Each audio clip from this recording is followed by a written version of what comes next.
बंगाल में 7वें चरण के चुनावी मुकाबले के लिए आज मतदान हुआ। 34 सीटों पर हुए इस चुनावी मुकाबले में ममता बनर्जी की परंपरागत सीट रही भवानीपुर में भी वोट डाले गए। बंगाल के चुनावी समीकरण के लिहाज से 7वें चरण का मुकाबला काफी अहम रहेगा।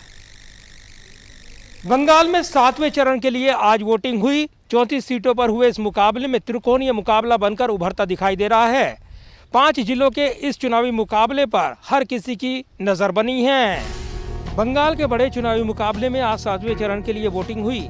इस फेज में 36 सीटों पर मतदान होना था, लेकिन कोरोना के चलते जंगीपुर और शमशेरगंज सीटों पर एक एक उम्मीदवार के निधन हो जाने के चलते अब 34 सीटों पर मतदान हुआ। मुख्यमंत्री ममता बनर्जी के गढ़ भवानीपुर सीट पर मंत्री शोभनदेव चट्टोपाध्याय सहित कई दिग्गज नेताओं की साख दांव पर लगी है। इस चरण में ममता बनर्जी के कई मंत्रियों सहित बीजेपी और लेफ्ट के हाई प्रोफाइल नेताओं की किस्मत का फैसला मतदाता करेंगे। बंगाल के 7वें चरण में जिन 34 सीटों पर मतदान हुआ वो 5 जिलों में फैली हुई हैं। इनमें दक्षिण दिनाजपुर और मालदा जिले की 6, मुर्शिदाबाद की 9, कोलकाता की 4 और वर्धमान की 9 विधानसभा सीटें शामिल हैं।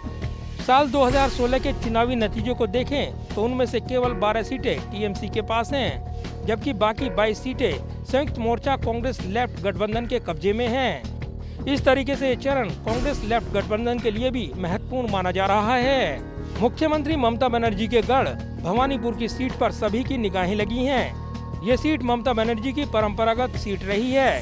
वो यहीं से चुनाव जीतकर बंगाल की सत्ता की कमान 10 साल से संभाल रही हैं। हालांकि इस बार ममता बनर्जी ने भवानीपुर सीट को छोड़कर नंदीग्राम से चुनाव मैदान में उतरकर बड़ी चुनौती दी है। ऐसे में ममता बनर्जी ने अपनी सीट से पार्टी के वरिष्ठतम नेताओं में शामिल शोभनदेव चट्टोपाध्याय को भवानीपुर से उम्मीदवार बनाया है। बीजेपी ने अभिनेता से नेता बने और टीएमसी छोड़कर आए रुद्रनील घोष को इस सीट से खड़ा किया है। बीजेपी की रणनीति पश्चिम वर्धमान जिले में गैर बंगाली मतदाताओं को एकजुट करने की है। ये औद्योगिक इलाका और कोयला खदानों का क्षेत्र है, जहां उत्तर भारत के हिंदी भाषी राज्यों के लोग स्थायी रूप से बस गए हैं। बीजेपी मालदा और दक्षिण दिनाजपुर जिलों में कम मुस्लिम बहुल वाली सीटों पर भी पूरा ध्यान केंद्रित कर रही है। मालदा और दक्षिण दिनाजपुर परंपरागत रूप से कांग्रेस के गढ़ रहे हैं।